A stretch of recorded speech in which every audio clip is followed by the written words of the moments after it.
song kha kan in tiama ka tong long ru song alim chin ma se leng dang min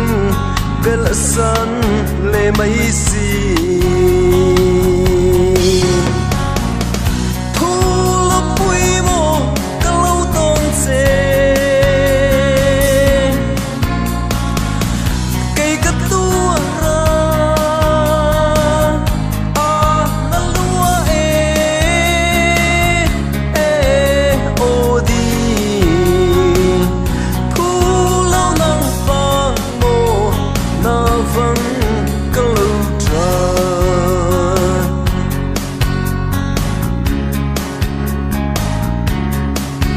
cây chuồn em áp bụi samang cắt chân lâu chê mà sẽ tu sâu cả tiếng xì lâu y lung tung tu dù bom la e khua reya lung le kapa ve ma na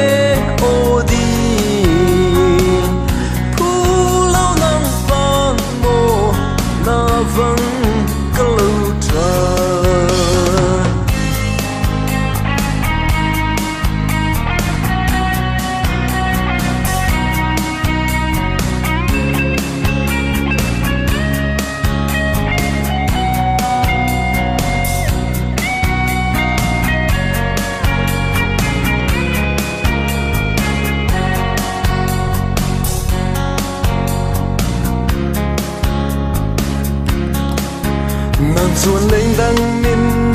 bel san ma la e cây chu con su ca chui ta nghe nang phong cơ riêng say tur hi donin han ngai ve la o di mam